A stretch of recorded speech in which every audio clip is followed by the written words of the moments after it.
नमस्कार, मैं धानुका कंपनी का कार्यकर्ता हूं और आज मैं आपको एक कहानी सुनाने जा रहा हूं। कहानी कन्फ्यूजन की। और ये कन्फ्यूजन सिर्फ किसानों का नहीं है, इस कन्फ्यूजन में हमारे रिटेलर भाई भी शामिल हैं। तो गौर से सुनिएगा और समझिएगा। नमस्ते किशन भाई। नमस्ते। क्या कह रही है आपकी फसल? क्या बताऊं भाई, फसल की बीमारी के लिए आपने जो मुझे दवा दी उससे कोई फायदा नहीं हुआ। बीमारी तो दूर नहीं हुई, फसल खराब हो गई, पैसा बर्बाद हो गया। आपने रोग के लक्षण जिस प्रकार बताए थे उसके अनुसार सही दवा तो दी थी आपको, ऐसा तो नहीं होना चाहिए था। खैर कोई बात नहीं, कुछ ही देर में धानुका कंपनी के फसल विशेषज्ञ यहाँ आने वाले हैं। हम उनके साथ आपके खेत पर चलते हैं, जहाँ वो आपके खेत का निरीक्षण करके आपको उचित सलाह देंगे। ठीक है, वे कब आएंगे? वे पहले ही शहर से निकल चुके हैं, बस 5 से 10 मिनट में हमारे पास पहुंचेंगे। लो आगे धानुका के एक्सपर्ट। नमस्ते सर। नमस्ते नमस्ते, ये किशन भाई हैं। जी नमस्ते सर। इनके खेत में कुछ समस्या है जिसके विषय में मैं उचित सलाह नहीं दे पा रहा हूँ। ठीक है, तो हम इनके खेत पे चल के इनकी फसलों का निरीक्षण कर लेते हैं। आइए।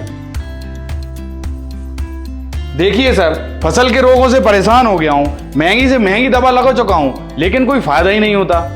हालांकि आपकी फसल के रोग के लक्षण एक फफूंद से हुई बीमारी की तरह लगते हैं, लेकिन वे जीवाणु से हुए रोग के समान भी हैं। वहीं आपने आम फफूंदनाशक का प्रयोग किया, इसलिए आपको अच्छा रोग नियंत्रण और परिणाम नहीं मिला। तो अब क्या करें?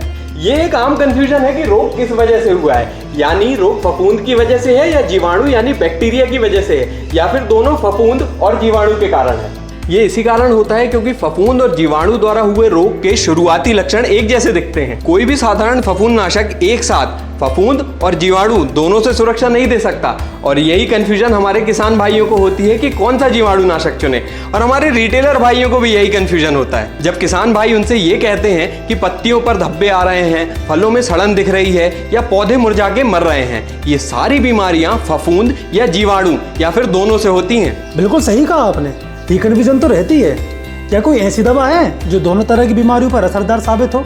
हाँ बिल्कुल, धानुका एग्रीटेक लिमिटेड की कोनिका और जेनेट, यह दोनों दवा फफूंदनाशक प्लस जीवाणुनाशक हैं जो फफूंद और जीवाणु जनित रोगों पर बेहतरीन नियंत्रण देती हैं। अच्छा, मुझे कोनिका और जेनेट के बारे में जरा विस्तार से बताइए। तो सुनिए, कोनिका के इस्तेमाल से फसल पर फफूंद और जीवाणु दोनों से होने वाले रोगों से बेहतर सुरक्षा मिलती है। कोनिका फसलों के तने, पत्तियों व फलों की रक्षा करता है, जिसके कारण फल और फसलें दाग धब्बे रहित होती हैं। वहीं जेनेट तेजी से फैलकर पौधों को दोहरी सुरक्षा प्रदान कर फफूंद एवं जीवाणु जनित रोगों से फसलों को बचाता है। जेनेट पौधों द्वारा जल्दी अवशोषित होकर सभी भागों में फैल जाता है, जिसके परिणाम स्वरूप बीमारियों का फैलना रुक जाता है और जिससे स्वस्थ फसलें और गुणवत्तापूर्ण पैदावार बढ़ती है। ये तो बहुत बढ़िया है।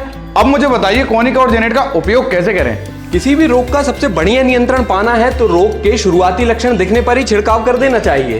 कोनिका का इस्तेमाल फसल के शुरू के स्थापन अवस्था में करें और कोनिका का प्रयोग 300 ग्राम प्रति एकड़ 150 से 200 लीटर पानी में मिलाकर छिड़काव करें। वहीं जेनेट का इस्तेमाल फसल के फूलने और फलने के समय और उसके बाद की अवस्था में करें। जेनेट 400 मिलीलीटर प्रति एकड़ 150 से 200 लीटर पानी में मिलाकर छिड़काव करें।